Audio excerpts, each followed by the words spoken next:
Friends, आपका स्वागत है हमारे इस चैनल यूपी बोर्ड क्लासेस में।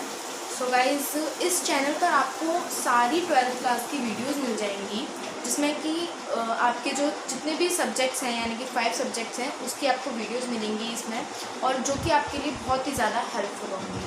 सो गाइस, ज़्यादा टाइम वेस्ट ना करते हुए हम अपने टॉपिक में चलते हैं। सो गाइस, हमारा आज का टॉपिक है हिंदी।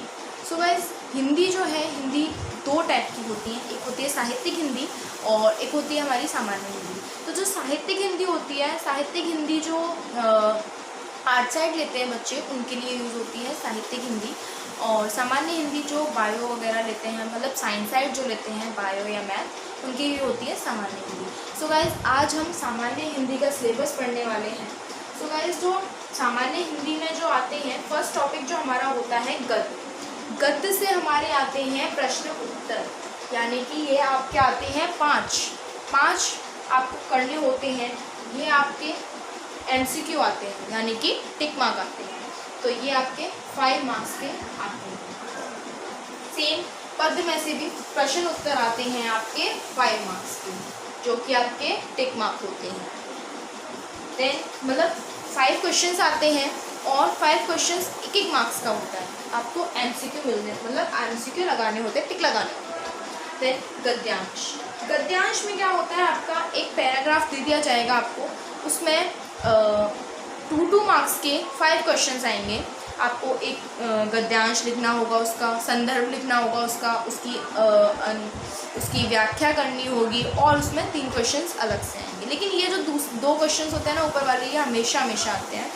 तो गाइस, इसमें ये आपको मिलता है 2 × 5, यानी कि 2 मार्क्स के 5 क्वेश्चंस होते हैं, जो कि आपके 10 मार्क्स मिलते हैं आपको। सेम पद्यांश में भी होता है, एक पैराग्राफ दिया जाता है आपको पद में से, जो कि आपके 5 मार्क्स के 5 क्वेश्चंस होते हैं, जो कि आपके 2 मार्क्स के होते हैं। तो ये आपको 10 मार्क्स गेन कराता है। अब आते हैं हम साहित्यिक परिचय, जिसको बच्चे आप बोलते हैं जीवन परिचय। तो ये आपके गद्य और पद में से एक आते हैं, जो कि गद्य में से आते हैं आपके और पद में से आते हैं। तो आपके जो है कि 2 × 5, यानी कि एक जो आता है वो आपका आता है 5 मार्क्स का। सो गाइज, ये आ गए आपके 10 मार्क्स। Okay, clear. देन आपका आता है सारांश एवं उद्देश्य। तो गाइज, सारांश एवं उद्देश्य आपका कहाँ से आता है, आपको एक स्टोरी दी जाती है, जैसे लाठी और बहुत सारी, मतलब 4 या 5 स्टोरीज होती हैं, उनमें से आपको सारांश या फिर उसका उद्देश्य लिखना होता है कि आपने क्या सीखा उससे। तो गाइज, ये आता है आपका 5 मार्क्स। देन कथा वस्तु एवं चरित्र चित्रण। तो इसमें आपको या तो आप चरित्र चित्रण लिख सकते हैं, या फिर ये लिख सकते हैं कि उस स्टोरी में हुआ क्या। तो गाइज, ये भी आता है आपको 5 मार्क्स। सो खंड का जो होता है आपका 50 मार्क्स का आता है एग्जाम में। सो इसके लिए इतना ही है खंड का के लिए। देन हमारी जो नेक्स्ट वीडियो होगी, इसको हम बहुत अच्छे से एक्सप्लेन करेंगे, यानी कि आपको गद्य पढ़ाएंगे, पद पढ़ाएंगे, गद्यांश पढ़ाएंगे, उसमें से पद्यांश पढ़ाएंगे, साहित्यिक परिचय बताएंगे कि कौन से इंपॉर्टेंट है आपके लिए, क्या क्या आपको याद करना चाहिए। सारांश एवं उद्देश्य आपको चैप्टर समझाएंगे, क्या क्या है उसमें। कथा वस्तु एवं चरित्र चित्रण हम बताएंगे कि कौन सा चरित्र चित्रण आपको याद करना चाहिए, आपके लिए कौन सा ज़्यादा यूज़फुल रहेगा, ये सब। देन अब आते हैं हम अपने टॉपिक खंड ख पर, जो कि आपके लिए बहुत ही ज़्यादा इम्पॉर्टेंट है।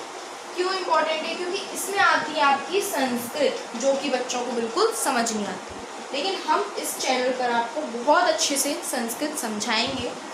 देन इसमें भी आपके वही गद्यांश पद्यांश आते हैं। गद्यांश पद्यांश में क्या होता है कि आपके एक गद्यांश आएगा 7 मार्क्स का और एक पद्यांश आएगा 7 मार्क्स का। तो ये आपके गेन कराता है 14 मार्क्स।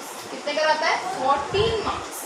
देन फिर उसके बाद आती है आपकी लोकोक्तियाँ एवं मुहावरे। लोकोक्तियाँ एवं मुहावरे लेता है आपका लोकोक्तियाँ 1 मार्क्स की एंड मुहावरे 1 मार्क्स। तो ये हो जाते हैं आपके 2 मार्क्स। देन उसके बाद आता है आपका संधि और विभक्ति। संधि और विभक्ति आजकल बच्चे क्या करते हैं, छोड़ देते हैं, क्योंकि उनको याद ही नहीं होती है। लेकिन यहाँ पर हम आपको कराएंगे, उसकी इजी ट्रिक्स बताएंगे, बहुत इजी ट्रिक्स। तो ये आती है आपके 3+2, यानी कि 3 मार्क्स की संधि आती है। 3 मार्क्स की संधि किस टाइप से आती है? 3 संधि आती है 1 मार्क्स की, तो वो हो जाते हैं 3 मार्क्स। ऐसी विभक्ति 2 आती हैं जो कि 2 मार्क्स की होती है। तो ये आते हैं आपके 5 मार्क्स। व्याकरण, अब व्याकरण में ये 4 पार्ट आते हैं। शब्दों के सूक्ष्म अंतर, अब शब्दों के सूक्ष्म अंतर क्या होता है, उसमें ना थोड़े थोड़े मात्राओं की प्रॉब्लम आती है, मतलब कि कुछ भी वर्ड दे देते हैं जो कि गलत लिखा होता है, हम उसको सही करके लिखना होता है। तो गाइज ये आता है आपका 2 आते हैं इसमें, तो वो 2 मार्क्स का हो जाता है, मतलब कि 2 शब्द आपको लिखने होते हैं सही करके, तो वो आपको 2 मार्क्स गेन कराता है। ये सारे नंबर्स जो है ना वो फ्री के हैं, बिल्कुल फ्री के, बस आपको थोड़ा सा पढ़ना है। देन अनेकार्थी शब्द भी सेम प्रोसीजर है, 1 + 1 यानी कि 2, यानी कि ये 2 आएंगे, आपको दोनों करने होंगे, मतलब चॉइस आती है इसमें, बट 2 आपको करने होते हैं। देन सेम अनेकार्थी शब्द यानी कि पर्यायवाची शब्द जो होते हैं ना वो। देन अनेक शब्दों के लिए एक वाक्यांश, यानी कि आपको एक लंबा सा वर्ड, मतलब एक लंबा सा आपको सेंटेंस दे दिया जाएगा, उसके लिए आपको एक कोई वर्ड सूटेबल जो होगा वो आपको चूज करके और लिखना है। तो गाइज ये आते हैं आपके 1 + 1, वही सेम प्रोसीजर है इन चारों का।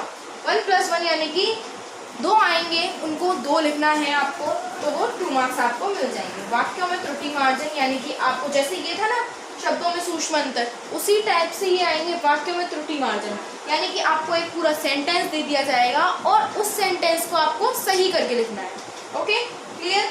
देन रस, छंद, अलंकार, ये भी आपके 2 + 2 + 2, यानी कि रस आते हैं 2 मार्क्स के, छंद अलंकार ये 2 मार्क्स के आते हैं सारे, तो ये आपको 6 मार्क्स गेन कराते हैं।